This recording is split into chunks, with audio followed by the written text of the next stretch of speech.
saya punya pisau kayak bapak, saya tembak kepalanya karena saya punyanya pisau. Udah ya bawa aja. Makanya saya pakai pisau. Terus ditanya, lupa gini, kita kan ngegeber oleh lawan, biar jiper nanti mereka jebol, bubar kita menang. Yang penting kita ngepres.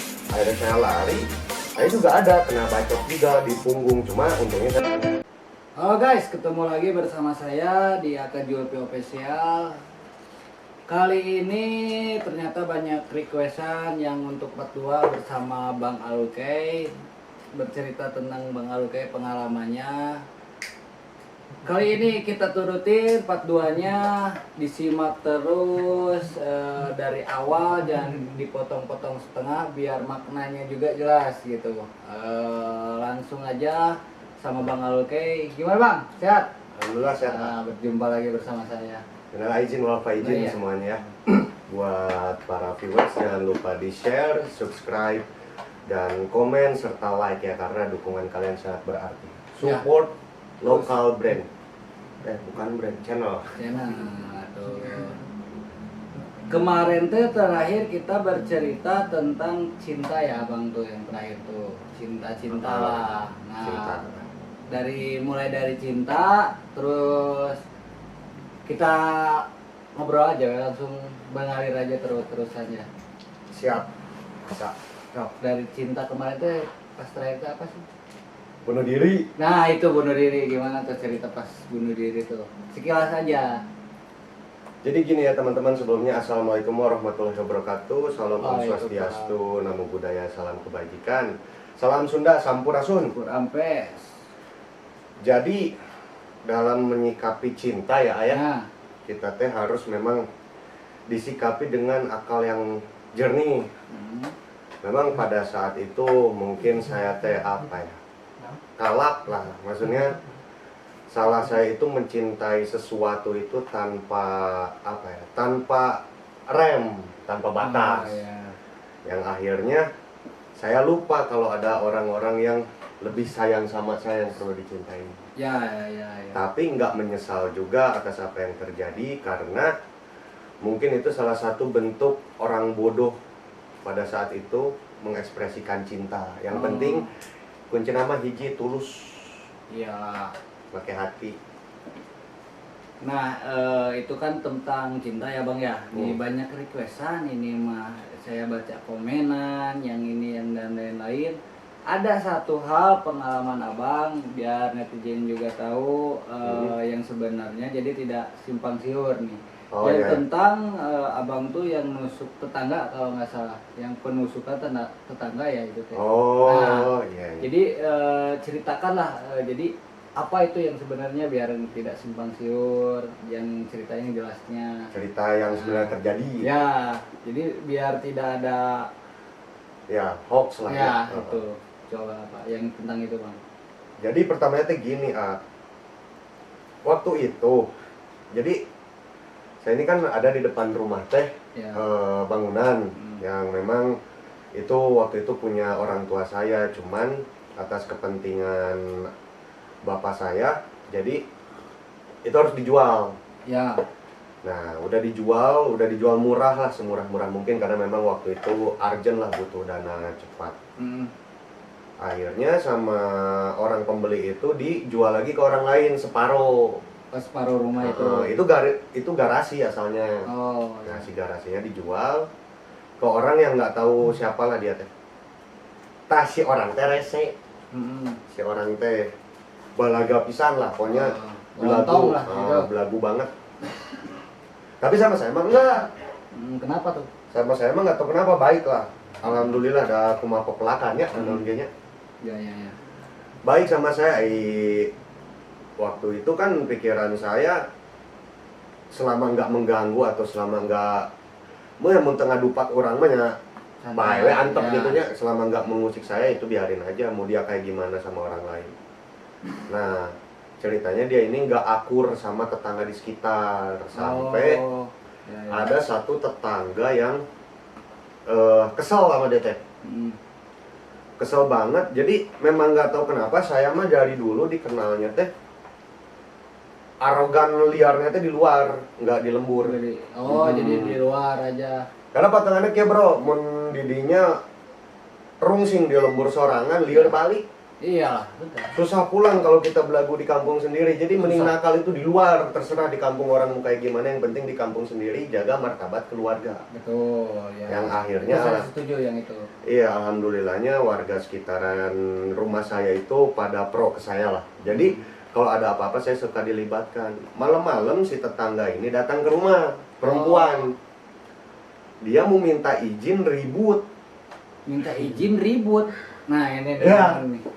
Aneh minta mau ribut tapi minta izin dulu gimana? Ke saya lagi. Iya. Lebih ininya teh ke saya gitu. Saya teh naon gitu ya. Minta izin malam-malam tuh mau ribut katanya sama tetangga yang di depan saya, karena posisinya kelihatannya saya itu memang akrab sama dia. Saya mah ada akrab ke siapa aja. Yang saya bilang selama nggak nyinggung saya, nggak nyinggung sekali nyinggung keluarga saya mah harga mati. Iya, jelas. Terserah lah ke batur mau kumaha gitu kan. Minta izin dia teh. Ya senang saya mau ngelabrak si ini, gimana pendapat AA, apa boleh atau enggak? Ya itu selama itu diperlukan untuk kepentingan pribadi ya mangga aja. Yang penting saya mah selaku tetangga ya berusaha memediasikan. Kalau terjadi masalah apalagi yang sifatnya pribadi ya itu mah mangga-mangga wae kan. Ini teh perempuan lagi mau ngelabrak lelaki. Yang saya teh bingung itu lelaki teh ngomongnya cenah puntennya, ngomongnya teh insinyur lah, ngomongnya teh di kampung halamannya asalnya RT, terus tiba-tiba ngaku mantan RW, ngaku aparat, teh pusing lah. Ya pokoknya rek jadi ngalu gitu tinggi lah. ngamanehna rek jadi naon, rek jadi bangkong ya baik lah. Akhirnya ya saya mah nggak bereaksi apa-apa ya. Kalau bisa dimusyawarahkan gitu, jangan pasea. Tapi kalau itu diperlukan demi membela harkat dan martabat ya mangga. Ya saya mah nggak ikut campur urusan sama kamu, nggak ada, sama dia juga homo gitu kan. Kalau benci mah itu mah pribadi. Nah jam 6 pagi-pagi saya teh bangun. Udah biasa saya mah kan morning person orangnya. Pas gitu saya teh lihat ke jendela eta mah aya panci hiber. Panci terbang pagi-pagi. Kalau di Amerika mah piring terbang, UFO, di sini mah panci terbang di Cinangka. Goleng terang sudah ada keburuan batur ke teras rumah si lawannya. Akhirnya keluarlah ini si insinyur teh atau si siapa lah, nggak tahu, aparat cenama atau apalah nggak tahu lah. Pokoknya sampai adu bacot gitu kan, pet-petan. Ya, saya kan argumen dulu. Saya kan ini cewek lawan cowok, saya agak ngeri juga, takutnya ada terjadi hal yang tidak diinginkan. Saya berusaha pisahin.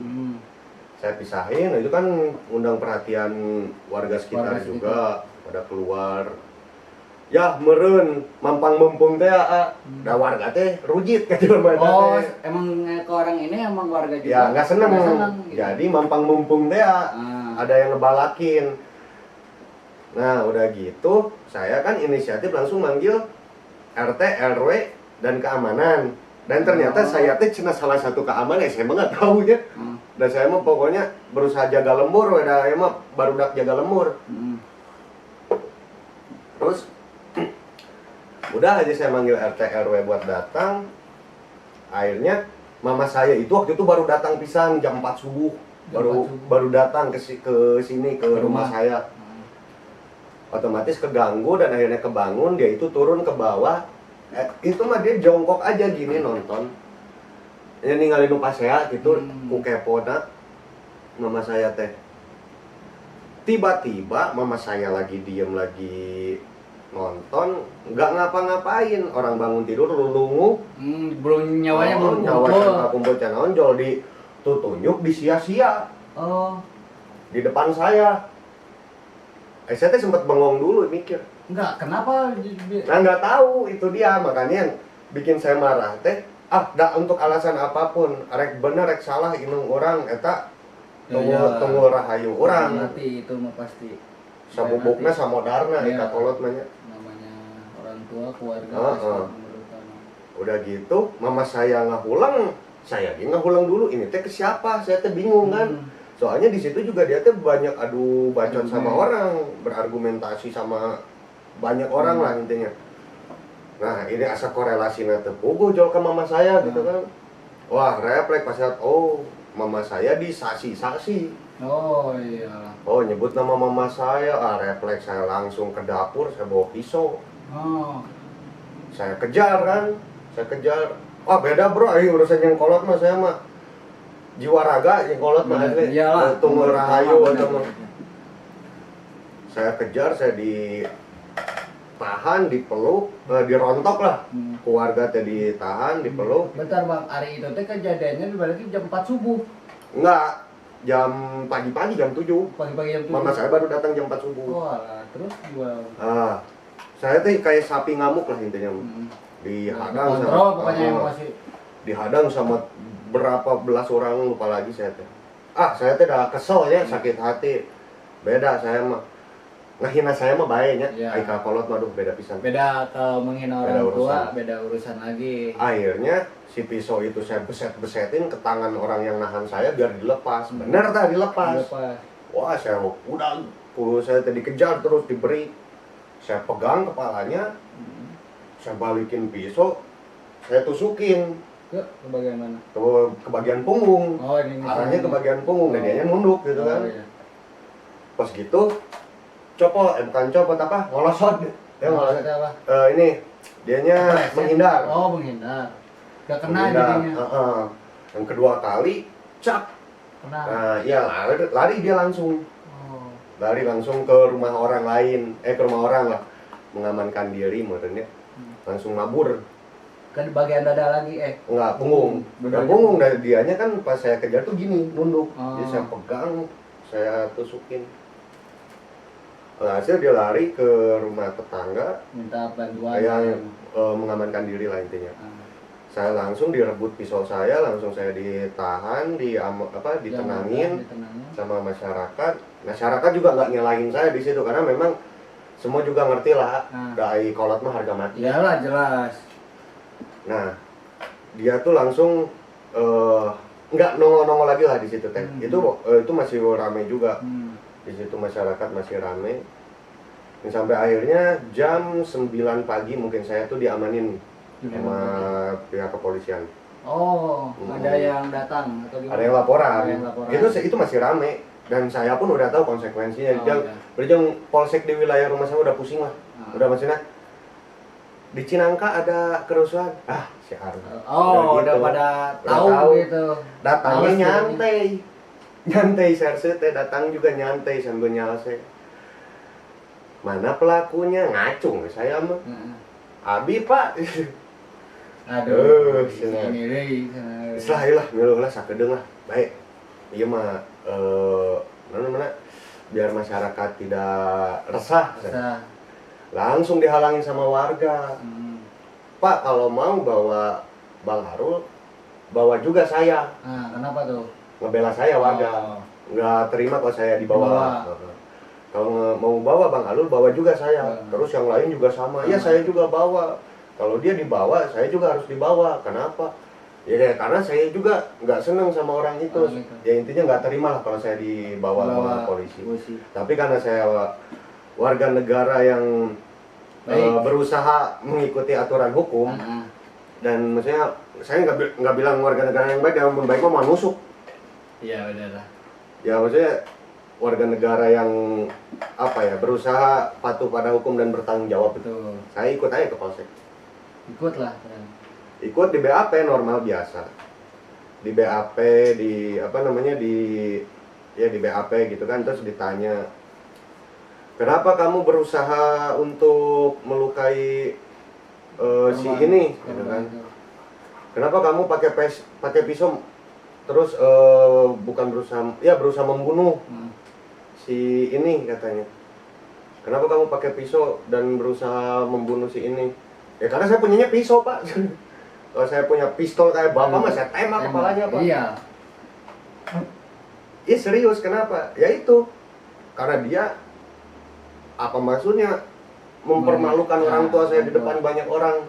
Ya itu di hadapan banyak orang, mama saya ditunjuk-tunjuk kan dia teh baik sama saya. Ke saya masa baik ke orang tua saya? Enggak, pada bahasanya teh ini tuh Tuhan saya di dunia, masa ke saya menghargai, ke mama saya enggak. Iya, jelas. Polisi itu bilang, yang serius ini, kamu kenapa kamu melukai dan berusaha Korban. membunuh korban menggunakan pisau katanya. Iya, karena kalau saya punya pistol udah saya tembak, Pak. Kalau saya punya pistol kayak bapak, saya tembak kepalanya karena saya punyanya pisau. Udah ya bawa aja. Makanya saya pakai pisau. Terus ditanya, lupa gini, itu kamu bawa pisau dari mana? Nah, saya mikir nih, kalau saya bawa pisaunya ngomong jujur dari dapur, wah itu nanti kena 340. Berencana berarti Iya, saya kan. berencana. Nah, saya bilang, itu aja saya mah yang ada di depan mata. Itu kan ada pisau di tangga. Kenapa bisa ada pisau di tangga? Karena semalam saya habis ngotrek motor, Pak. Karena si ujung pisaunya itu ada bengkoknya. Oh iya. Nah, jadi terbukti. Emang Itu kan pembukti, hukum itu berbicara pembuktian ya. jelas. Jadi itu kan terbuktinya seolah-olah saya teh udah ngotrek motor pakai pisau, saya nggak punya obeng. Terus saya gitu. Oh, jadi nggak kena dah. Berencana nanti. Unsur berencananya dihilangkan lah. Sampai masyarakat di kompleks saya teh nyewain saya pengacara sampai 4. Karena ya itu dialah, mungkin terima kasih banyak saya juga ke masyarakat Cinangka yang sudah sangat amat membela dan maksudnya tidak memandang saya seperti apa, walaupun di luaran katanya saya ini tukang bikin rusuh atau segala macam, tapi mereka tidak memandang itu karena saya pun berusaha sebaik mungkin menjadi pribadi yang baik ketika pulang ke rumah. Karena saya nggak maunya ai di lembur masih dik, kurang teh di teteangan gitu. Masa di kampung sendiri saya mau di blokade jalurnya buat pulang kan nggak etis. Terus menjaga Nama baik dan marwah keluarga itu nomor satu. Orang ngomong didinya sieun ka jelema tapi demi kolot mah jelema sieun gitu, orang mah ditabrak. Benar. Serius itu. Tong borora jelema jurig teu kadeuleuh jang kolot mah. Nomor pertama. Nomor pertama. Jelas itu. Inung tunggul rahayu. Iya, jelas. Dan saya mah dididik ku bapak, apa kamu nggak usah jadi orang jujur. Yang penting kamu tanggung jawab. Jujur itu nomor 2. Tanggung jawab ya. Nah, yang penting bertanggung jawab dulu. Walaupun kamu sering berbohong, asal kamu bertanggung jawab atas kebohonganmu, itu baru laki-laki. Iya, betul. Nah, setelah itu saya akhirnya masyarakat itu sampai bikin petisi penolakan saya ditahan. Tiap keluarga itu dipinta, kepala keluarga itu dipinta tanda tangannya. Satu RW itu dipinta tanda tangannya. Kalau masyarakat itu tidak setuju, menolak saya ditahan dan pingin makhluk itu diusir. Yang si korban tersebut. Akhirnya ya saya dibebas bersyaratkan. Maksudnya saya di penangguhan penahanan saya dikabulkan. Jadi saya wajib lapor, ya kan, jadi tahanan luar. Tahanan luar. Tapi saya mah nggak kapok. Begitu ada surat pemanggilan, saya di print sampai 100 lembar saya tapelkeun sakomplek. Jadi kan bewara gitu. Dijadiin petisi. Iya, dijadiin info wawaran. Jadi semua orang yang mau ke warung itu baca itu naon. Ternyata saya dipanggil polisi gitu. Ya karena maksudnya ya itu kan yang diharapin. Yang diharapin itu saya itu merasa terganggu, merasa resah dan merasa kapok, mungkin capek ngusik dia. Jadi akhirnya harapan dia itu saya capek dipanggil polisi, padahal mah teu capek. Kadang polisi dia kadang ngarokok, nasi padang balik. Polsek Ujung Berung itu polsek terbaik yang selalu mengedepankan humanisme. Benar-benar sektor kepolisian yang saya rasa paling humanis. Kenapa tuh? Emang mengayomi? Sangat mengayomi. Saya tuh tukang banyak ulah, tukang bikin ulah, tapi mereka selalu menanggapi dan menghadapi saya itu dengan respektif dan humanismenya itu tinggi. Jadi memang sangat menanamkan jiwa tribratanya, gitu. Jadi pas sudah gitu, saya itu selalu masih ngusilin. Ya di depan rumah ya saya gebet-gebet motor. Saya banting-banting panci, bikin resah aja. Tiap dia mau ke warung dan namanya manusia atau butuh sanang pangan dan papan, bener nggak? Iya, jelas. Dia keluar, saya geruakeun, waya gitu kan. Pokoknya dia balik resah lah. Akhirnya dia manggil preman. Sempat manggil preman. untuk negurin saya biar saya nggak ngeganggu dia. IPT preman itu nu pernah ku abdi di ospek. Aduh. Yang saya ospek dulu. Oh, anak buah ya. Heeh. Nah, si preman itu nggak tahu rumah saya itu yang ini. Oh. Jadi dia datang dengan keadaan mabok, bawa golok. Terus masuk ke sana, ke rumah dia. Ada itu. Ya disuruh lah mungkin ya, disuruh. Pas gitu saya keluar. Datanglah, terus sungkem. Udah sungkem, dia itu ngomong, saya mau nyari orang, mau minta bantu. Katanya, bang, saya mau gini. Oh ya, sok mangga yang mana? Dia ini mah kompleks saya tahu lah orang-orang di sini. Ternyata saya yang dia cari. Dia tuh jadi ngahuleng.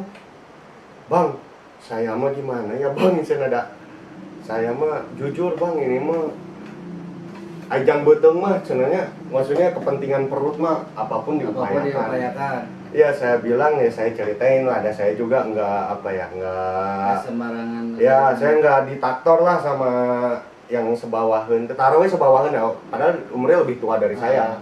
Cuman maksudnya ya mungkin dia menghargai pengalaman saya juga menghargai saling menghargai lah rasa sopan dia lah. Ya. Saya menghargai etika dia ketika ngobrol sama saya juga. Saya bilang, ya udah terserah, so kamu mau apa, ini kan udah ketemu sama saya. Katanya, enggak lah bang, nggak jadi katanya. Ya akhirnya dia pulang. Nggak tembus dari situ, orang ini nelpon tentara. Sampai Tentara gitu. nelpon TNI yang mungkin kenalannya atau kayak gimana. Kan di sini juga ada tentara. Keamanan di sini tuh waktu itu tentara juga, dan alhamdulillah baik sama saya, pro ke saya. Ternyata itu mungkin kalau dari jenjang kepangkatan itu lebih bawah dari dia. Akhirnya dimarahin juga sama dia. Udahlah, nggak usah ikut campur kamu teh katanya. Diam. Ya akhirnya diam juga. Karena memang tentara yang ditelepon sama dia juga nggak arogan nggak gimana. Baik-baiklah. Aparat di Indonesia itu paling baik. Jadi gini, harus diketahui juga, perlu diketahui oleh masyarakat bahwa aparatur hukum dan aparatur pertahanan di negara kita ini dia sangat baik kepada masyarakat. Tapi masyarakat yang mana dulu? Yang jelas dulu, yang gimana dulu? Masyarakat yang baik, taat peraturan, taat hukum, dan punya etika. Kalau untuk berandalan dan sejabannya itu mah kan aparat aja punya oknum, ya itu juga oknum masyarakat yang meresahkan dan merugikan mah. Nah, akhirnya dari situ udah sampai dia tuh memanggil ormas. Waduh, hari ini pertanyaannya gini bang, ini orang tuh kenapa gitu? Nah itulah, nggak tahu, namanya orang beda-beda. Sebenarnya dia itu memang, kalau saya simak juga sebelumnya, dia ini emang ngeselin ke tiap orang. Saya juga kalau jadi orang lain pasti udah marah. Cuman saya pikir kan selama ini saya selalu mengedepankan rasa humanisme, dan saya tuh mikir jiwa sosial saya itu nggak harus patah sama hal kayak gini gitu. Jadi selama itu nggak ngeganggu saya, biarin. Dia baik sama saya baik sama dia gitu. Dia ngasih saya ikan 1 kantong, saya kasih dia pais ikan 1 piring. Ibaratnya kayak gitu.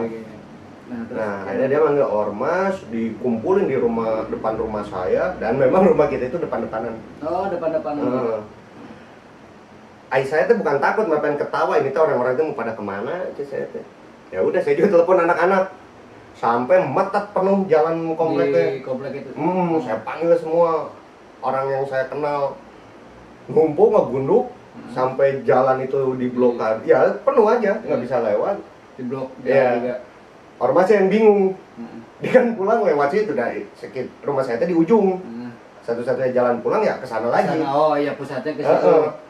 Aksesnya ke sana, motor ditumpukin, dan memang anak-anak itu ngebunuh. Ya akhirnya mereka masuk juga ke rumah dia dan ikut mengamankan diri. Udah sholat, padahal saya mah nggak ngapa-ngapain ya. Di Cinangkama lah, kemudian di kompleks saya mah udah ketelah lah, saya mah tukang bikin gandeng. Tapi gandeng pun saya berusaha untuk tidak mengganggu masyarakat lain, tetangga dan warga sekitar. Yang akhirnya mungkin dia juga udah capek lah, dia akhirnya nyerah, maksudnya urusan sama saya. Akhirnya dia kabur, pindah, dan sampai detik ini rumahnya dibengkalai, kan nggak tahu jadi bangunan apa, nggak jelas lah. Kenapa dia dibenci sama masyarakat? Karena itu kan dulu bapak saya itu beli tanah itu memang ukurannya itu sampai depan, cuman atas atas kesadaran dan inisiatif dia untuk membantu, mungkin mempermudah masyarakat. Ini kan rumah kita tuh di ujung, itu kan ada lahan untuk parkir muter balik mobil-mobil yang iya, ke pojok itu kan adanya di ujung di rumah saya. Akhirnya betul. sama bapak saya dihibahkan tanahnya untuk kepentingan masyarakat. Memang mungkin di sini kesalahannya bapak saya itu menghibahkan secara lisan. Tapi kan pada dasarnya kayak di undang-undang pemerintahan kan udah dijelaskan bila mana ada lahan atau ada suatu bangunan yang mengganggu akses masyarakat, itu wajib dan harus dihibahkan demi kepentingan umum. Nah, itu pun salah satu bentuk ketaatan bapak saya kepada hukum yang ada. Yang akhirnya dia merasa tertulis mungkin di akta tanahnya segitu, akhirnya dia bangun. Jadi masyarakat ini kesulitan jalannya. Iya, itu dia kesulitan. Terus dia itu kan minta konfirmasi ke saya, ya saya bilang ya, dari saya mah merasa nggak terbebani ya, gitu. nggak terganggu, nyepek-pek bae, teman nu penting imah urang mata diurug we gitu Nah, lah. itu nggak ke inilah, nggak ganggu juga, ya udah. Akhirnya dia mungkin pusing urusan sama saya dan sekarang itu dia pergi. Nggak tahu kemana kabarnya. Nggak tahu kemana. Nah, orang ini teh bang udah nikah, udah berkeluarga?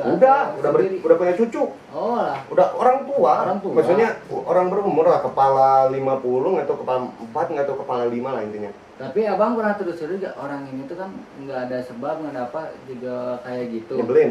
Nyebelin. Iya. Orang itu teh emang normal atau agak, sorry ya, agak sedikit. Udah sableng.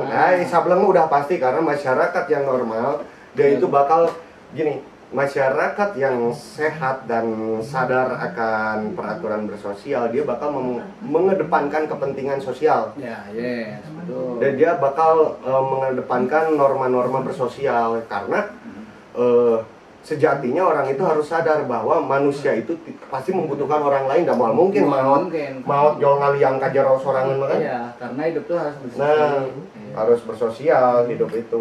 Nah, kalau saya rasa orang ini, saya juga pernah cari tahu dia itu di di kampungnya dulu sebelum pindah ke sini ternyata sama-sama bermasalah juga. Jadi orang ini mah Mencamin celowe terakhir teh pindah di ditu cenah aya di adalah di nama di Cikoang. Yang akhirnya juga nggak tahu kenapa dia diusir lagi.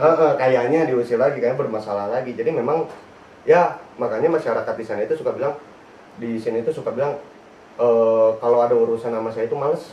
Maksudnya saya mah nggak mau ngobrol bermasalah sama orang di pojok mah, saya mah ngeri, besok aja kalau ada nggak enak, karena saya kan suka pelihara anjing dulu. Oh iya. Ya namanya anjing teh kadang sok ngok senal, kadang sok ya moding di teras batur gitu kan. Terus dia bilang, ini anjing punya siapa? Itu punya Bang Arul katanya di pojok. Atau kan cina ibu mah dekat sama Bang Arul, coba tuh pang tegurin ini. Saya mah gak mau. So kajian saya mah cina sampai orang mah ngebelain bikin pagar sendiri. Daripada harus negur saya, mending dia ngemodal bikin pagar. Dulu mah emang ada peliharaan anjing gitu. Ya, saya banyak dulu ada 11 12 gitu. Emang suka gitu. Memang suka. Jadi mulai berpikir itu kayak saya itu sesuatu itu harus ada manfaat, apa yang saya lakukan harus selalu jadi manfaat, entah itu bagi orang banyak maupun bagi diri saya sendiri. Kalau dulu memang saya pecinta anjing, dan saya pun bukan berarti egois kayak saya memelihara itu nggak mementingkan kepentingan umum, karena waktu itu dengan minimnya pengetahuan jadi pikiran saya hanya bae ngukut-ngukut wae gitu kan, karena tetangga juga sok ngarukut kucing berjeng modal napopoyan gitunya. Jadi ya masalahnya saya juga ya gitu. Cuman kan ada pro dan kontra, perspektif yang berbeda lah di mata agama maupun dari mata masyarakat umum. Betul. Karena masyarakatnya kan ada yang ya itu pro kontra teh ya. Iya, pro kontra. Iya, pasti. Karena kalau ya ibaratkan ya Cinangka tuh lebih Bandung Timur ya ke sini, kalau kota kan pasti masing-masing ibaratnya. Iya, dan ini juga banyak pemukiman padat lah. Cukup padat juga, jadi komplek kolot lah, komplek kolot mah geuning loba barudak leutik. Tapi alhamdulillah sejauh ini anjing-anjing yang saya pelihara itu nggak pernah ngigit orang lain atau nggak pernah melukai orang lain. Yang ada ge anjing-anjing itu menggigit saya sendiri, nyata babaturan. Ya itu gak jelas. Makanya saya pikir ngapain saya ngukut anjing ya udah banyak teman-teman saya gitu. Jadi sama saya ya dijualin, ada yang kabur, ada yang dijual. Ya memang waktu itu dijadiin bisnis juga memang cukup memungkinkan. Iya sih. Cukup memungkinkan. Tapi kalau ngomong teman tuh orang lain bisa jadi teman, apa anjing nggak teman. Ibaratnya teman bisa jadi saudara, saudara bisa bahkan lebih jauh dari teman. Ya, yes. Ya itu gini ya, dai saya juga sebenarnya pengalaman hidup saya teh apa ya cukup ironis lah. Saya juga merasakan ibaratnya banyak tekanan dari diri saya sendiri dari keluarga maupun dari lingkungan sekitar, yang banyak penolakan, banyak. Cuman tetap yang bisa menyelamatkan diri kita sendiri ya kita sendiri. Karena pada dasarnya yang lebih tahu dan lebih kenal ke diri kita sendiri ya kita sendiri. Orang lain itu hanya menyimak dan berkomentar. Paribasana siga netizennya kadangnya Kangnya. Aduh. Tapi nggak apa-apa, itu salah satu bentuk seni daripada menjadi entertainer. Ya betul. Nah jadi Bang, pengalaman Abang selama ini pernah nggak ada yang mengkhianati ya teman atau apa pas ini pura-pura kita nyerang nih, Abang ditinggal atau gimana? Sering. Saya ingat dulu kejadian ini tahun baru kayaknya 2017. Enggak, 2019-an terakhir kali saya nakal itu. Tanya barudak saya di sana itu ada yang nyerang juga dari ya kelompok berbeda lagi. Berbeda, ya pokoknya mah. Kelompok berbeda diserang, rumahnya dihancurin gitu kan. Terus bilang ke kita selaku pusat mungkin ya. Terus minta kontribusi. Ini gimana nih? Karena saya itu waktu itu tuh tergabung di apa ya? Tim khususnya lah. Cenah mah tim khusus. Jadi maksudnya orang-orang yang berkompetensi tinggi aja. Dan saya juga nggak tahu kompetensi yang dimaksud apa gitu ya. Akhirnya kita berapa motor? 30 motor kalau nggak salah nyerangin ke sana ke atas kan.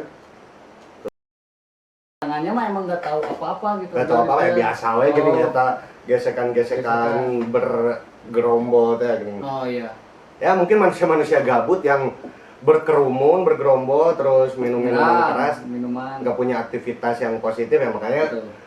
Ya nggak dipungkiri lah, saya juga beberapa kali ngalamin hal kayak gitu. Yang akhirnya kita itu saya langsung dipinta ambil tindakan. Saya bilang ya udah kumpulin anak-anak yang ada, kita lanjutin penyerangan gitu ke sana. Waktu itu kita berangkat ada kali 30 motor kurang lebih yang memang pada saat itu dipimpin sama saya sendiri. Itu ya emang Abang yang pimpin sendiri dari itu tuh 30 orang tuh dari Bandung. Kita waktu memakan waktu sekitar 5 jam lah, ke 4 jam 5 jam ke titik yang dimaksud itu. Lalu sampai sana kita beraliansi juga sama saudara-saudara kita yang ada di sana. Yang akhirnya sesuai instruksi dan sesuai tujuan awal kita langsung rolling cari kelompok yang melakukan penyerangan ke saudara kita. Yang akhirnya memang pecah lah di sana, pecah pertempuran lah intinya, pertempuran yang pada saat itu memang ada beberapa apa ya jajaran saya mungkin yang mendominasi di jalan juga. Yang jadi ujung penggawanya nih, jadi ujung tombaknya ini ya kita maju dari awal. Itu kan kita langsung ngegelar kan, ngegelar jalur, langsung saya gas duluan, saya geber duluan kan, saya turun. Waktu itu seperti biasa, senjata andalan cerulit. Ya Bang Abang ternyata congcorang saya. Kiri kanan. Dari sana ngepet tos-tosan yang kalau dibilang ya kita tuh 30 motor berdua berarti 60 orang.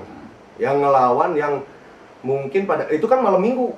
Pas mungkin posisinya kumpul akbar, lagi kopdar lah ibaratkan mereka tuh. Nah, itu mana ditambah lagi bantuan dari warga mereka tuh.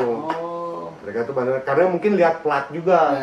Lihat plat tapi ya jadi di situ kan kalau posisinya kayak gini ya hukum sosial itu langsung bekerja. Manusia itu bergerak, satu takut semua takut. Satu berani semua berani. Jadi pada dasarnya ya ini mungkin di sini ketegasan seorang pemimpin diuji. Betul. Di sini kan langsung diambil, maksudnya ini dia kenapa seseorang itu bisa jadi dituakan atau mungkin dijadikan pentolan itu karena mungkin ya itu cara mengambil sikap dalam situasi kritis maupun terjepit ibaratnya. Saya langsung memotivasi anak-anak biar nggak mundur karena percuma mundur juga kita di kampung orang. Ya udah tanggung kan. Kakak gak apa daripada mati kabur mending mati melawan. Betul. akhirnya mau nggak mau saya gelar duluan karena memang mungkin mental anak-anak juga sebagian udah patah. Udah down dulu. Ya udah down duluan, tapi saya yakinin anak-anak di sana karena pada dasarnya sebanyak apapun lawan, tapi kalau kita bisa, ya itulah kita bisa ngambil situasi dan ambil alih, kita pasti menang. Yang satu memang tekad itu nomor satu. Dan statis kita dalam menyerang ini memang dibutuhkan. Memang ini hal yang salah, tapi ini bisa diimplementasikan kepada kehidupan dan keseharian kita sehari-hari itu dengan cara yaitu tadi kita konsisten. Satu, kedua kita harus berpikir cermat dan cepat. Kita harus bereaksi cepat dalam mengambil tindakan yang memang pada posisinya kita harus diambil tindakan sesingkat mungkin. Nah, akhirnya kita ngegelar pet-petan di sana. Langsung saya ambil langkah duluan, ya biasa tim tubruk ya pokoknya gitulah, tok tak yang memang disinyalir korban di sana banyak juga karena di sajam saya juga itu banyak darahnya. Nah terus di bagian apa yang abang dihianati teman? Saya kan udah bilang nih sama teman saya di sebelah, kita ini kalah jumlah, jangan buyar, karena sok saya mau nih ke depan asal ditemenin. Jadi maksudnya gini, kalau itu pun berlaku untuk kehidupan sehari-hari. Bila mana ibarat kata kita nih solid, punya teman solid, jangan setengah hati, entong setengah-setengah, madep, mundur. Sok saya mau, dan saya mah selama hidup ya kan sering ribut dan sering bermasalah sama orang itu bukan masalah saya, masalah orang. Saya mah nggak pernah bermasalah orangnya, insya Allah lah. Saya nggak pernah cari gara-gara atau apa, pasti masalah orang yang akhirnya mungkin atas dasar solidaritas dan kita membantu lah ya. Kita yang maju gitu kan. Nah pada saat itu saya bilang, maju nggak? Ini teh orang yang diserang, ini teh orang yang makoknya diserang lah ibaratnya, markasnya diserang. Otomatis dia harus ambil peran dong. Kita aja yang jauh datang, masa dia ngedon gitu kan. Jangan lihat karena jumlah banyak, karena mental orang itu nggak diukur dari jumlah. Kita kalah banding, tapi kita nggak kalah tanding. Akhirnya kan duet nih saya sama teman saya ini.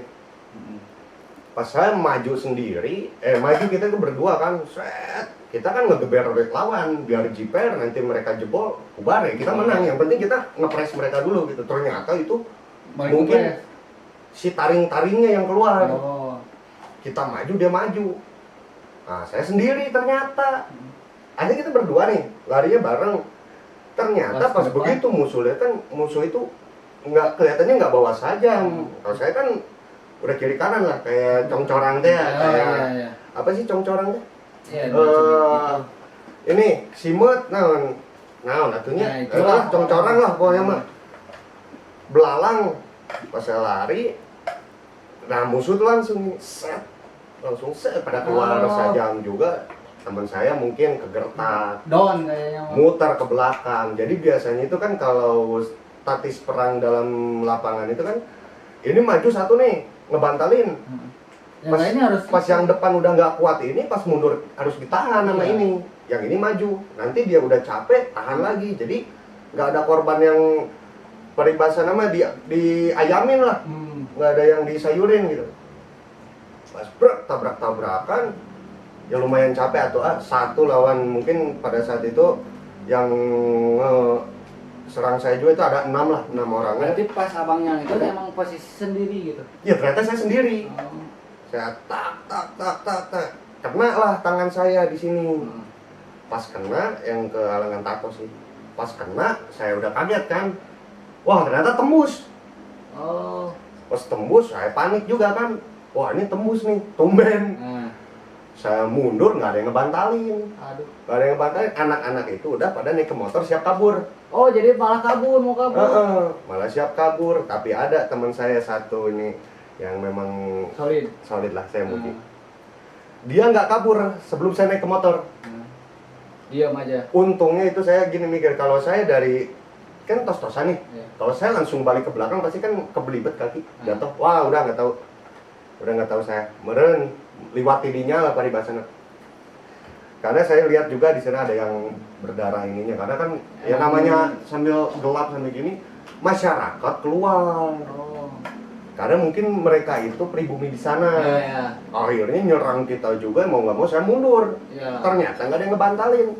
Akhirnya saya lari, saya juga ada kena bacok juga di punggung. Cuma untungnya saya pakai jaket tebal. Jadi saya itu biasa kalau mau ribut itu saya pakai buku di sini. Kenapa tuh? Ya biar di tangkis ini nggak robek tangan. Oh, kena jadi buku aja. Pas mau lari dibacok, nyangkut kena kerah jaket. Saya jatuh, untungnya pas saya jatuh itu saya sambil mutar badan, saya sabetin gitu biar nggak ngedeketin. Akhirnya mereka mundur, saya kabur lagi naik ke motor, lah saya pergi. Kabur kita. Nah anak-anak ini karena terlalu panik, dia kabur nggak tahu kemana, kita belok sendiri. Beda arah. Beda arah, karena saya juga ini panik. Karena Ada robek juga. tembus. Ada di sini nih, luka dari sini ke sini. Di sini panik juga, saya buntel aja kan. Nah udah gitu, baru nih keluar polisi. Wah, Oh ada. Tapi nggak curiga ke kita karena kita itu berdua. Terus saya langsung buka aplikasi aplikasi kendaraan online biar seakan-akan saya ini penumpang. Oh. Nah akhirnya nggak dicurigai lah. Ternyata ini polisi-polisi ini ngejar anak-anak saya. Yang kabur itu. Yang akhirnya mereka itu digiring ke satu tempat dan ketangkap juga. Terus saya diinfoin anak-anak kena, katanya gini. Saya nanya ke teman saya ini kayak gimana nih, mau kayak gimana. Teman saya nanya ke saya bilang, kan udah komit dari awal. Satu kena, semua kena. Nggak boleh kayak gitu. Kalau kita nggak ketangkap, kita serahin diri. Teman saya ini nggak mau. Udah, nggak apa-apa, saya aja sendiri. Akhirnya itu kan motor saya juga. Kamu mau saya turunin di sini ya silakan gitu. Yang penting saya mau nyamperin anak-anak. Padahal walaupun abang udah kalau saya tinggal kabur mah bisa. Padahal sama anak-anak tuh ibaratnya udah dilukai, udah dihanati. Lah. Tapi cerita abang ini kayak cerita tetangga sebelah gini bang. Ada yang satu PS 150. Wah. Nah itu gimana? Hampir mirip nih ceritanya gitu. Kalau saya menyimak ke sana nggak tahu ya, 100 saya aja waktu itu 1 lawan 6 mungkin itu capeknya Kang. Aduh. Apa ya? 1 lawan 6 itu tuh udah wah, capek. Saya tuh kalau bukan karena kalau bukan Allah terlalu cinta sama saya, mas saya tuh udah mati apalagi 1 sama 150. Itu mah mangga lah, itu terserah, itu kisah sendiri masing-masing ya. Saya juga nggak menjudge atau apa, cuma saya memberikan pandangan sesuai pertanyaan aja. Ya itu mah ya mangga aja gitu, mau 1 lawan 150. 6 juga udah ripuh gitu. Dan cuma kerasa sama saya 6 juga udah lumayan. Apalagi 1 lawan 150. Saya teh bukan hero yang bisa nge-ulti. Ultraman gitu. Akhirnya di sana saya nyerahin diri lah. Oh emang karena buat temennya kita nyerahin diri. Ada beberapa teman saya juga yang nggak kena, akhirnya ngumpul lagi. Ya udah, saya mau nyelamatin anak-anak dulu. Maksudnya sok itu mah kalian mau pulang langsung, yang penting selamatkan diri masing-masing. Kalau saya ini berusaha menyelamatkan anak-anak dulu. Minimal anak-anak nggak selamat, ya saya juga atau nggak lepas tangan. Ya. Ya akhirnya mau nggak mau saya juga dibawa. Memang yang akhirnya gabung juga sama, ya beraliansi juga sama anak-anak saudara-saudara kita juga yang di sana, dari cabang sana. Akhirnya kita ngadain rolling lah di situ. Ngadain rolling ya, maksudnya kita ya bantai yang ada aja gitu ya. Pokoknya ada grup lah ibaratnya. Ya kelompok yang disinyalir diduga menyerang saudara kami gitu. Cuman yaudah, hal-hal buruknya nggak usah kita ceritain ya. Intinya sampai pada intinya mungkin bawa tuh gimana bang? Jadi bawa, diamanin ya kan. Wah ya pokoknya di situ apa ya, cukup bikin kapok. Karena pada saat itu anak saya sendiri dia baru kesiram air panas badan-badan. Jadi ya mungkin itu cara mengaplikasikan rasa pusing. Dan maksudnya saya siapa sih seorang bapak yang enggak terpukul anaknya itu kena musibah lah ibaratnya. Uang nggak ada, dan bodohnya saya ini malah bikin ulah lagi. Jadi anak itu lagi kena musibah, saya malah bikin ulah lagi, kena tahan gitu kan. Kena tahan. Terus di rumah sakit mah harus tetap dibayar gitu. Iya, tetap. Ya itulah yang makanya saya pas mau nggak mau saya bilang ke mama saya kena nih. Ya di situ saya gimana responnya? Responnya itu langsung nangis, ya mungkin kecewa, terus apa namanya terpukul juga karena mungkin cucunya lagi celaka, terus ini bapaknya malah gini. bapaknya juga malah cari ulah dan ketahan juga karena memang waktu itu ya udah terkenal lah kalau kena masalah itu pasti duit, UUD ya ujungnya duit. Ujung-ujungnya duit. Tapi bang, respon orang tua kan kata abang tadi nangis, ada nggak kepikiran abang tuh sakit hati karena ulah sendiri? Ya itulah tolak ukur saya awalnya pengen berubah yang alhamdulillah mungkin sampai detik ini karena doa orang tua ya, makanya saya emang nggak pernah takut kehilangan apapun yang ada di hidup saya asal jangan putus doa orang tua buat saya. Karena doa orang tua pasti terwujud. Ya, apapun makanya saya nggak pernah percaya aja. Saya nggak pernah takut menghadapi apapun selama orang tua saya menyertai saya dengan doa. Nah, di situ baru jadi tolak pikir saya bahwa saya ini memang tidak bisa terus-terusan begini. Toh pada dasarnya saya ini waktu itu seorang pengangguran nggak jelas yang mungkin bagi orang didewakan, tapi pada dasarnya anger ai dahro kudu beas dan biasa kudu dibeli. Ya, kudu nyangu gitu. Nah, harus tetap segala hal itu harus pakai uang kan, sedangkan saya ini diagungkan orang tapi ya untuk saku saya sendiri nggak ada gitu kan. Nah, ada akhirnya pribadi mah nggak ada, jadi abang lebih solid udah teman-teman gitu. Nah, akhirnya saya berusaha nyelamatin teman-teman saya karena teman-teman saya di sana itu dapat tindakan kekerasan juga. Tapi pas nginjek di bagian saya lawan oknum aparat yang apa ya kasar lah main tangan sama teman-teman saya ini yang apa namanya ngefisik lah ke teman-teman saya ini. Pas bagian ke saya lawan. Pas memukul saya tangkis. Balik lawan. Iya, mau saya pukul lagi, cuma saya ingat. Dia. Jangan, nggak masalah. Bagi saya itu cuma ada dua manusia itu.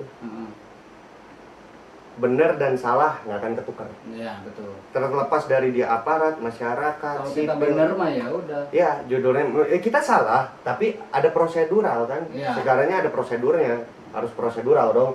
Nggak dibenarkan itu namanya main pukul gitu kan. Memang untuk memberikan efek jerah bolehlah, cuman maksudnya dalam hal ini kita selaku aparat penegak hukum ya tegakkanlah hukum sesuai prosedur yang ada. Betul. Karena dengan ancaman penjara saja itu sudah cukup menakutkan gitu kan. Mudah-mudahan bisa bikin kapok. Ya di situ saya lawan, akhirnya dia kan bertanya-tanya, ini siapa nih orang nih? Kok berani ngelawan? Saya bilang, abang saya datang habis kalian semua. Yang bertanya-tanya kan abangnya siapa? Gini. Pasti. Kok bawa abang nih? Padahal saya mau nggak punya abang. Oh, cuman ngegertak aja. Kamu lihat ya abang saya datang, pangkat kamu ini jadi bubur, saya bilang gitu. Itu ya mungkin itu petugas-petugas yang baru turun ke lapangan ya mungkin yang masih jiwanya pasti membara gitu kan. Iya. Akhirnya saya diamanin sama komandannya nih. Ya udahlah, Dek katanya, maafin ya anak buah saya katanya. Memang itu tidak dibenarkan, itu mungkin di luar kendali dia, tapi kamu juga harus sadar pada dasarnya mereka ini punya tugas dan kewajiban gitu. Betul, ya. Yang harus kita hargai. Iya, saya hargai, tapi tolong dong jangan main kasar, jangan main fisik. Curang kalau gitu mah kita nggak bisa ngelawan karena kalian itu aparat. Iya, gitu kan. Kita ini masyarakat biasa gitu. Kalau masyarakat biasa mah udah teuing gitu. Udah habis lagi. Ya akhirnya ya gak tau gimana ceritanya ya pokoknya mah ada hal-hal yang tidak perlu dibicarakan saya rasa. Intinya kita keluar aja. Intinya kita keluar dan setelah keluar itu pun motor saya ini belum bisa keluar. Kenapa? Saya ini nggak bisa keluar karena harus ada bukti kepemilikan. BPKB itu bukti kepemilikan kan, bukti kepemilikan kendaraan bermotor, ya kan? Nggak ada abang BPKB-nya, emang bodoh? Ada. Cuman harus ditunjukkan. Dan saya nggak bawa STNK gitu. Dan ada nih Desi, dedenya brother. Karena gini, kan orang-orang tuh bilang gini, nggak ada katanya pertemanan antara cewek dan cowok yang tidak melibatkan perasaan. Kurang yang mananya Desnya? Saya sama si Desi ini udah solid, tidur bareng, terus mabok bareng, pokoknya mah gila berdua, maksudnya emang teman gitu. Memang teman, maneh narek talanyang harapan banget ge, cikana teh mau hudang we. Karena kan hawa kitanya ya Udah teman ada gitu. hasrat gitu. Dia mau telanjang depan saya paling di pelong hungkul gitu kan. Pokoknya beradar pisan. Kenapa bisa sesolid itu apa dijual ke Desi ini, kenapa tuh? Dia teh, saya sangat muji sama dia. Dia itu orang yang mandiri, care, dan saya teh punya hutang ke dia, tapi saya mah galak mun karena masalah hutang nagihna teh nepi ka pasea, sama saya sampai ribut. Saya cek Batak mana mah. Asli. Dia tuh Saya sih tapi dia itu ya itu orang yang berprinsipnya sangat kuat gitu, berkomitmen. Hutang is hutang, bayar gitu. bayar ya. Ibaratkan teman ya teman, bisnis ya bisnis. Bisnis ya bisnis. Nah, akhirnya waktu itu saya minta tolong sama dia, Des, cik euy lah pang jemputkeun urang eta BPKB penggawakeun di imah, bawain BPKB saya di rumah ini, saya nggak bisa pulang gitu karena saya ditahan. Akhirnya dia dari rumah dia ke rumah mama saya itu Agak jauh. Cijambe ke Cileunyi teh aya sajam lah, agak jauh. Cewek pagi-pagi jam 8 pagi, dia demi sayang nganterin BPKB. Terus dari Cileunyi, dari rumah mama saya itu ke tempat saya ini kan 4 jam nih. Kalau pagi-pagi mungkin, kalau siang hari mungkin 5 jam lah. Nyampe-nyampe dia itu jam 2 siang. Sendiri. Sendiri, cewek sendiri naik motor. Ngejar saya karena mau ngasihin BPKB. Akhirnya ya salah keluar dengan motor saya. Dan ini katanya terima kasih. ada titipan dari mama saya, 20.000 sejang bensin. Ada. Orang lain mah untuk beresin perkara teh sekian juta Ini mah 20.000. Nah, tapi alhamdulillah itulah maksudnya saya juga bisa keluar dengan selamat aman. dan waktu itu saya juga punya pacar, dia yang bayarin semuanya. Nah, berapa lah saya teh seberapa belasan cuman orang tua ya segitu juga masih ingat. Nah, abang nih dari sekian kenakalan abang sampai ngeri lah, sampai nusuk. Nah, abang kan sekarang ya alhamdulillah udah sukses. Amin. Nah, awalnya gimana nih abang bisa mau udahlah gue mau berhenti nih, mau ngejar karir gue, mau ngejar masa depan gue, memperbaiki diri lah itu. Memperbaiki diri. Awalnya gimana? Karena pas ditangkap orang tua nangis atau gimana? Pas berpikir sendiri. Jelas, tentunya itu jadi apa ya? Jadi pasti gitu gimana? tolak balik saya itu harus bisa membenahi diri lebih baik karena tidak selamanya ternyata orang-orang yang saya bela itu bisa membela saya. Betul. Dan tidak selamanya orang yang saya berikan kesetiaan saya itu bisa menjaga kepercayaan saya. Ternyata saya sering dan banyak juga dikhianati orang yang akhirnya saya nggak dendam. Jadi gini, saya mempercayaimu itu adalah bukan salahmu. Jadi maksudnya kalau saya percaya sama orang dan saya dikhianati itu bukan salah dia. Saya percaya kamu itu karena atas dasar ketulusan saya. Dan bila kamu mengkhianati saya juga itu bukan salahmu. Itu salah saya karena terlalu mempercayai Anda. Terlalu tulus. Jadi pada dasarnya jangan pernah menyalahkan orang lain atas apa yang terjadi di diri sendiri karena dengan menyalahkan itu tidak merubah apapun.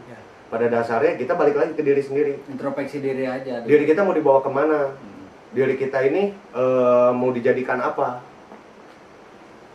Ibarat pandangan dan cara orang memperlakukan kita itu tergantung kita memperlakukan diri kita sendiri. Bukan kita memperlakukan orang lain. Itu mah adab bersosial, tapi adab kepada diri sendiri ini yang harus dipertajam. Ngaji diri. Kita ini mau dibawa kemana hidup saya itu, balik lagi saya itu nakal tapi saya nggak mau jadi orang bodoh. Gimana caranya saya itu harus sukses dengan cara saya sendiri, menggunakan kaki saya sendiri dan kemampuan saya sendiri. Yang pada akhirnya saya sadar kalau saya ini selalu berbenturan dengan hukum, berarti saya harus kenal dengan hukum itu sendiri. Saya pelajari hukum dengan kemampuan yang saya bisa, tentunya. Otodidak otodidak, lewat Google dan YouTube kan tong salah bro. Seni daripada hukum itu adalah, yaitu dia. Kalau kita sadar betapa beresikonya nih, betapa riskannya hidup kita berbenturan dengan hukum itu per satu langkah sebenarnya. Itu dia kenapa kita harus bisa mawas diri dan jangan pernah merugikan orang lain. Itu dia. Dan jadi tolak ukur saya itu nggak selalu orang tua itu punya dan nggak selalu orang tua itu ada. Kalau bukan kita sendiri, mau siapa lagi? Dan orang tua mah nggak akan bangga karena anak orang lain sukses. Anak sendiri. Kealaman sama saya sebejat-bejatnya hidup saya, tetap orang tua saya itu membanggakan kebaikan yang saya buat walaupun kecil. Iya. Kan ada Ai keburukan nama jempenya. ada pepatah sagala kamu uang akan budak nasorangan. Nah, jadi satu orang ibu bisa menghidupi 10 anak, tapi belum tentu 10 anak bisa menghidupi satu orang ibu. Pada dasarnya saya itu sering dicemoohkan orang, tapi apa? Walaupun kebaikan saya cuma sedikit, tapi ibu saya banggakan ke seluruh dunia. Maksudnya pengen satu dunia ini tahu kalau anak saya ini melakukan hal baik, tapi hal-hal buruk yang saya ciptakan itu dia selalu nutupin aib saya, ditutupin segala macam. Jadi udah waktunya lah kita ini harus bisa berbalas budi ke orang tua, karena pada dasarnya apa yang saya lakukan di jalanan itu tidak membuahkan apa-apa. Jadi abang gue di situ berpikir Ya, mungkin bagi kalangan orang gejul, ya nama saya ini mungkin kesohor, tapi ingat, yang jadi tolak ukur ketika reuni nanti sama teman-teman lama itu ditanya bukan apa saja kenakalan yang sudah kamu lakukan, tapi pertanyaannya itu apa saja yang sudah kamu dapatkan. Betul. Nggak mau dong pas ketika ketemu modal gitu-gitu aja. kayak motor butut, ngerokok batang-batangan. Intinya begini, kita itu minimal kalau tidak bisa memberikan untuk orang lain, minimal untuk diri sendiri kita nggak ngerugiin orang. Contoh kecil, banyak orang yang ribut gara-gara sebatang rokok. Itu karena apa? Nggak ada lagi rokoknya. Jadi otomatis ya untuk diri sendiri jangan nyusahin orang kalau belum bisa ngasih. Nah makanya saya itu suka pergi dulu, saya berkarir di tanah orang, gimana caranya saya biar bisa hidup dan berdamai dulu lah intinya. Nah, berdamai dengan diri sendiri, memajukan diri sendiri. Ketika saya udah punya bekal buat diri sendiri, baru saya datang lagi ke anak-anak. Nih, jadi saya itu untuk sendiri nggak nyusahin orang. Minimal Bantu. Nah ya, bisa ngasih, nggak bisa ngasih ya minimal untuk sendiri. Saya nggak minta ke orang-orang. Karena nyeri hati atau ayeuna gelut peda rokok sabatang lu kieu ya. Tapi kalau kita hidup udah makmur, maju, sukses, disaku teh dua bungkus ewang. Ya kan? Hasil lah ya. Iya, ada hasilnya lah. Maksudnya pada intinya ingat, senakal apapun kita itu harus menghormati Respect. dan kita harus memuja orang tua kita sendiri sebagaimana kita memuja pada cita-cita sendiri. Ya, betul. Karena di situ kunci kesuksesannya. Orang tua itu lebih dari apapun, karena doa orang tua itu yang memajukan dan mensukseskan. Karena saya rasa beberapa kali saya hampir mati, entah itu dibacokin orang, entah itu ya pokoknya banyak lah hal yang saya lalui yang akhirnya hampir ngerenggut nyawa saya. Tapi kenapa saya masih selamat terus? Karena apa? Doa orang tua yang tulus. Saya kan nggak mungkin selalu melihat orang tua saya mendoakan saya tiap malam. Enggak. Dan dia pun nggak akan bercerita. Iyalah Ya, pasti. itu dia, makanya saya pernah dikasih tahu sama orang tua saya, sebengal apapun kamu, sebengis apapun kamu segimanapun kamu pengen jadi preman, kamu nggak akan pernah bisa. Karena masih ada doa mama yang menyertai kamu. Dan alhamdulillah, terima kasih banyak mama atas dasar ketulusan dan ketulusan dan ridho mama buat anaknya yang mungkin terlalu banyak menuai cacat di mata orang, tapi mama selalu memandang saya sempurna sebagai anak yang baik. Ya. Terima kasih atas doa dan dukungannya yang alhamdulillah dia membentuk pribadi saya sampai saat ini. Yang alhamdulillah mungkin minimal untuk diri saya bisa berdiri. Ya.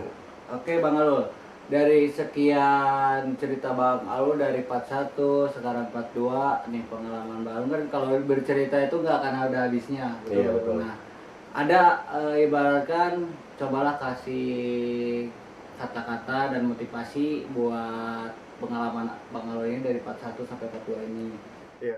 Ya, jadi saran dari saya, pesan dari saya untuk kaula muda yang sedang mencari jati dirinya dan mengupayakan eksistensi dari dirinya sendiri. Ingat,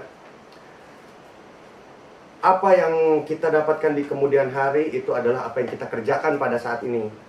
Jadi pesan saya tadi, nakal itu boleh, wajar, laki-laki rek babawangan namanya, rek gelut lah, rek naon itu wajar. Cuman satu yang saya bilang tadi, pesan dari bapak saya, kalau belum bisa jadi orang jujur nggak masalah, yang penting jadi orang yang bertanggung jawab.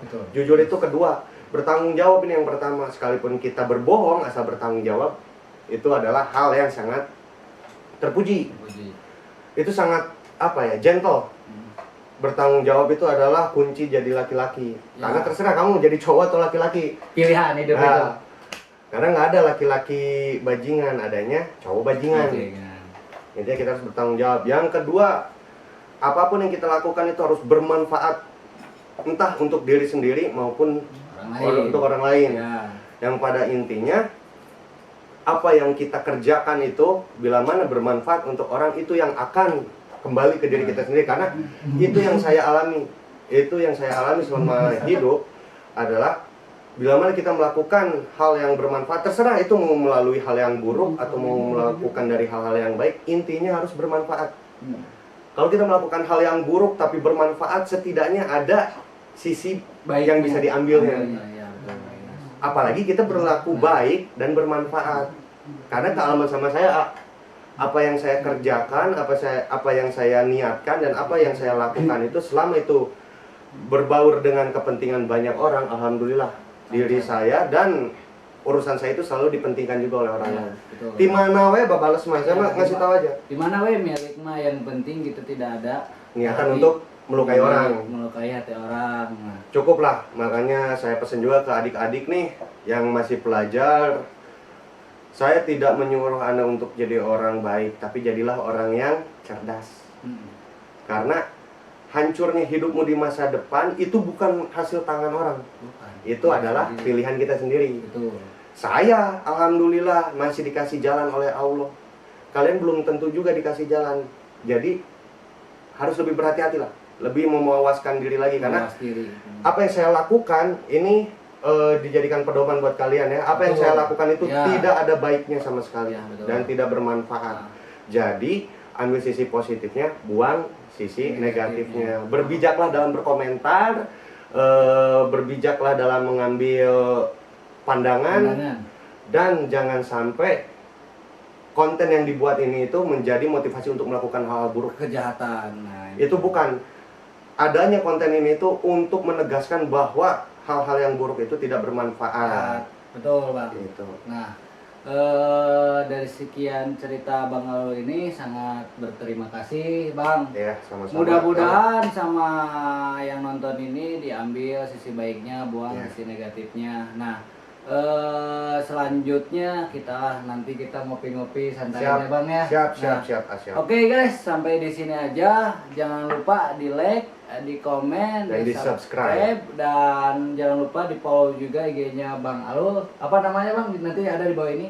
Alul.k. Alul belakangnya double L. Nah, jangan lupa di share juga Akadil Official. Sampai bertemu lagi di lain waktu. Sampurasun. Sampai.